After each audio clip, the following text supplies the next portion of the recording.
পাপা কি দেখো এদিকে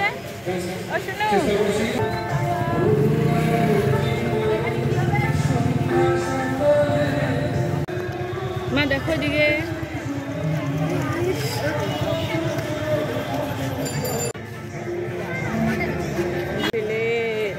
পাপা তো এবার দেখছিলে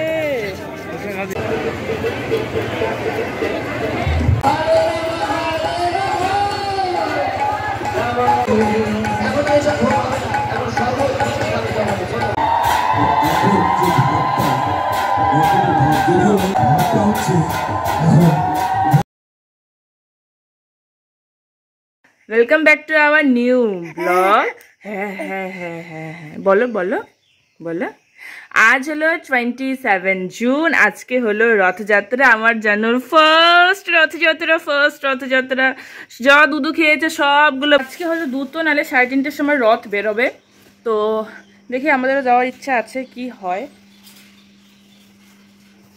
এখন শুরু করব আজকে দিনের কাজবাজ শুরু করছে হচ্ছে জানুর বোতল ধোয়ার থেকে অলরেডি একবার ধুয়ে নিয়েছি জানুকে দুধ খাইয়ে দিয়েছে ও দুধ খেয়ে সব দুধ বের করে দিয়েছে এখন আবার এটাকে ধুবো এই বিছানাটা পুরোটা ওয়াশ করব সুন্দর করে নিয়ে নিলাম হলাম ট্রাইপড আজ হলো 27 জুন আজ হলো 2025-এর রথযাত্রা আর রথযাত্রাতে বৃষ্টি হবে না সেটা কিন্তু অসম্ভব আমাদের এখানে বলে যে সব শুভ কাজের দিন বৃষ্টি হয় আজকে তো আমরা দেখতে পাচ্ছি এত পরিমাণে রোদ কিন্তু একটু পরে মুষলধারে বৃষ্টি শুরু হবে তো যাই হোক আজকে রথযাত্রা মনে একটা প্রচণ্ড পরিমাণে আনন্দ আগেরবার রথযাত্রাতে আমরা এখানে ছিলাম না হায়দ্রাবাদে ছিলাম আর তখন জানুও আমাদের সাথে ছিল না আর এবার রথযাত্রাতে জানুও আছে আর আমরাও প্লাস এখানে আছি রথযাত্রাটা এনজয় করার জন্য তার জন্য খুবই বেশি এক্সাইটেড আর সবথেকে বেশি এক্সাইটেড জানুর জন্য জানুর ফার্স্ট রথ তার সাথে মনে একটু ভয়ও লাগছে যে ওখানে প্রচণ্ড পরিমাণে ভিড় হবে আর হচ্ছে প্রচণ্ড সাউন্ড হবে জোরে জোরে গান বাজবে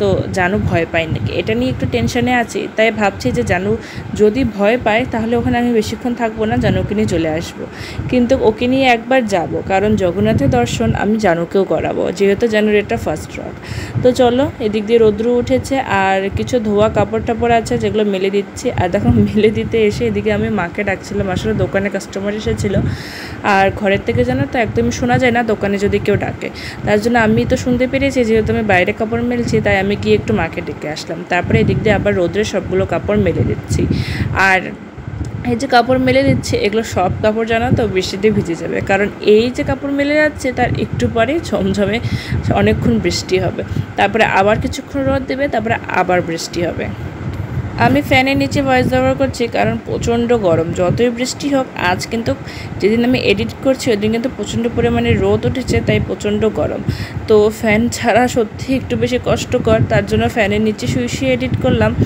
আর হচ্ছে এখানে ভয়েস ওভার দিচ্ছি ভাবলাম একবার যে ভয়েস ওভারটা পরে দেবো শান্তি মতন কিন্তু ওই যে এখন তো আমার কোনো কাজ আমার প্ল্যানিং হিসাবে হয় না এখন তো সব কাজ জানুর উপরে ডিপেন্ড করে হয় এখন জানু রেস্ট করছে ও মনে হয় একটু ঘুমোচ্ছে আমার মার সাথে তার জন্য আমি একটু ফাঁকা টাইম পেয়েছি যদি আমি এটা পরের জন্য রেখে দিই তাহলে আমার মনে হচ্ছে না যে আর আমি করতে পারবো তাই প্লিজ তোমাদেরকে রিকোয়েস্ট করছি তোমরা একটু অ্যাডজাস্ট করে নিও আসলে কালকের দিনটা গ্যাপ দেওয়ার ভিডিওর আমার একদমই ইচ্ছা ছিল না আমি টোটালি ভিডিও এডিট করে টাইম মতন পোস্ট করে দিয়েছি কিন্তু ইউটিউব হচ্ছে ওখানে চাইল্ড সেফটি অ্যাক্ট লাগিয়ে দিয়েছে আমার ভিডিওটা পাবলিশ করতে দেয়নি তারপর আবার আমি এডিট করলাম ভিডিওটা আবার পোস্ট করেছি and again child safety act লাগিয়েছে আবার ভিডিওটা পোস্ট করা হয়নি তো এটা সত্যি ইউটিউবের খুবই খারাপ জিনিস ফেসবুক কিন্তু এই প্রবলেমটা একদমই ফেস করতে হয় না ইউটিউবে এই প্রবলেমটা ফেস করতে হয় আসলে আমার ভিডিওতে তোমরা কমেন্টে আমাকে জানিও যে আমি এরকম কোনো জিনিস দেখিয়েছি সেটাতে চাইল্ড সেফটি অ্যাক্ট ভায়োলেট হবে কিন্তু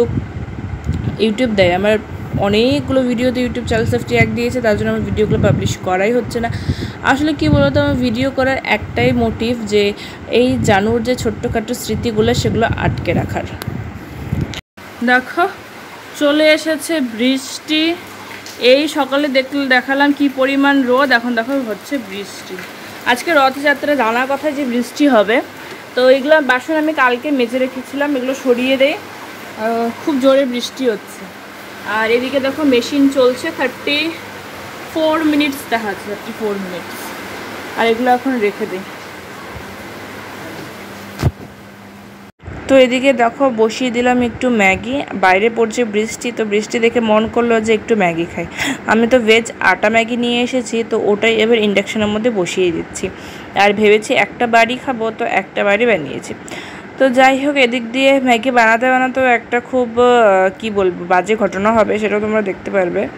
তো এদিকে বানিয়েছি ম্যাগি, আর জানু এখন কি করছে, ঘুমোচ্ছে। জানু এখন ঘুমোচ্ছে, তার জন্য আমি শান্তি মতো ম্যাগিটা বানাতে পারছি। আর মনের মধ্যে একটা এক্সাইটমেন্ট, আজকে জগন্নাথ ঠাকুর আসবে, তো আজকে দেখতে যাব।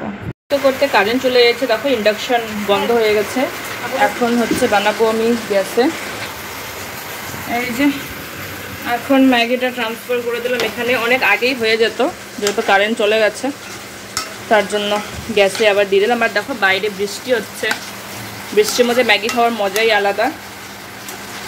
দেখো ম্যাগিটা দেখতে সত্যি কত টেস্টি হয়েছে না, একটু স্যুপ স্যুপ রেখেছি। তো চলো খাওয়া দাওয়া করি। আর দেখো জানো দোলনার মধ্যে পাশে ঘুমোচ্ছে। আমার স্নান হয়ে গেছে, আর স্নান হয়ে যাওয়ার পর আসলাম ঠাকুরের প্রসাদ উঠাতে।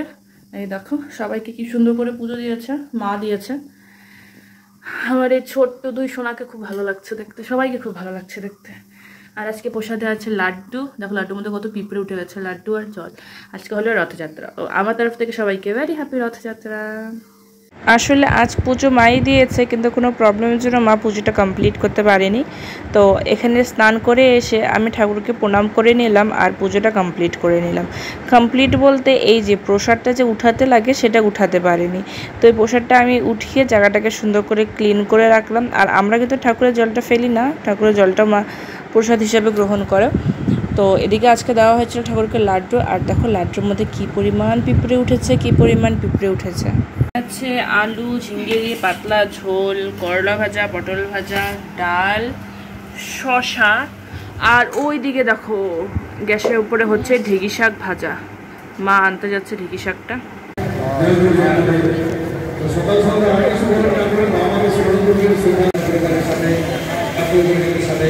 দেখো এদিকে, একটু দেখো তো। এখন বাজে রাত 8টা। রাত 8টার সময় আমরা হচ্ছে এসেছি রথ দেখতে। আসলে রথ বেরিয়েছিল 5টার সময়, আর ফেরত এসেছে 9টার সময়। তো 5টার সময় আমরা আসতে পারিনি, কারণ 5টা থেকে 9টা অবধি বেশ অনেকটা টাইম। জানু এতক্ষণ একদমই থাকতো না, তার জন্য আমরা এসেছি ফিরা রথে। মানে রথটাকে যখন রিটার্ন নিয়ে আসবো তখন, এটাকে যদি ফিরা রথ বলে না, তো এখন টানতে। আর এখনও কিন্তু রথ ঘুরে আসেনি। আমার ভাই কিন্তু রথের সাথে সাথে গিয়েছিল, ও পুরোটা ঘুরেছে। তো ও আমাদেরকে বলছে যে কত অবধি রথ এসেছে। ওই হিসাবেই কিন্তু আমরা বাড়ির থেকে রেডি হয়ে এসেছি। আর আমরা আসার মোটামুটি আধা ঘন্টা পর কিন্তু রথ এসেছে। আর দেখো আজকে না কি হয়েছে বলো তো, জানুর ঘুমটা হয়নি, তার জন্য জানুর মুখে না হাসি নেই। এবার দেখছিলে জানুর মুখে হাসি নেই ঠিকই, কিন্তু ও কিন্তু কোনো রকম বিরক্তও করেনি। ওর আসলে মানে ঘুম না হলে যেরকম ফিল হয়, বাজে ফিল হয় সেরকম। দেখো মন্দির এখনও খালি, ঠাকুর কিন্তু এখনও আসেনি। আর জানুও এত লাইট, এত গান, এত লোক দেখে সত্যি খুব এনজয় করছিল। ও কিন্তু এক ফোঁটাও কান্নাকাটি করেনি। আসলে ওর ঘুমটা হয়নি, তার জন্য মাঝখানে একবার ছোট্ট একটু ন্যাপ নিয়েছে, ন্যাপ নিয়ে উঠে পড়েছে। আসলে এত আওয়াজে মাঝখানে তো আর ঘুম হয় না বলো। আর এখানে আমরা ফলের দোকানে দাঁড়িয়ে দাঁড়িয়ে ওয়েট করছি যে কখন রথ আসবে আর কখন আমরা ঠাকুরকে দেখতে পারবো। তো ওই দেখো ব্রিজ থেকে রথটা প্রায় চলেই এসেছে। আমি অতটা ক্যাপচার করতে পারছিলাম না আমার মোবাইল দিয়ে, কারণ জানুও আমার হাতে ছিল। এই দেখো রথ কিন্তু ফাইনালি চলেই এসেছে একদম আমাদের কাছে।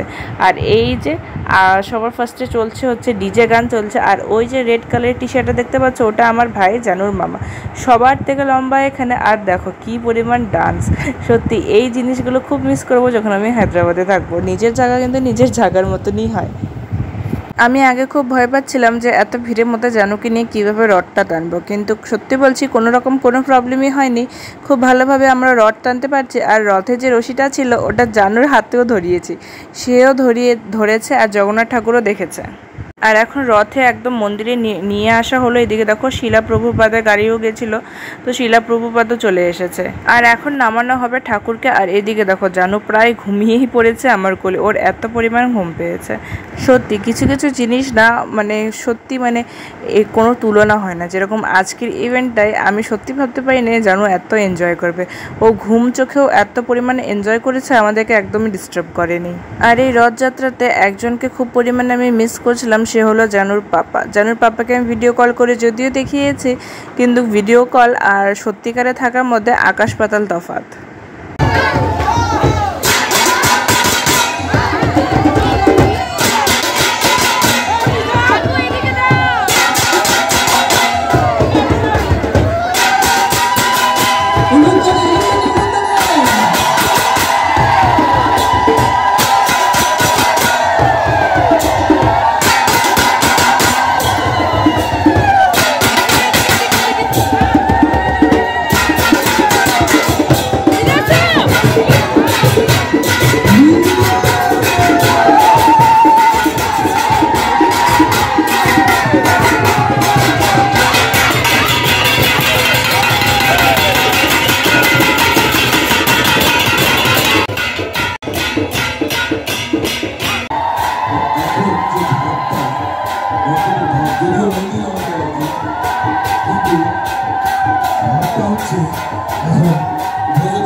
সেজন্য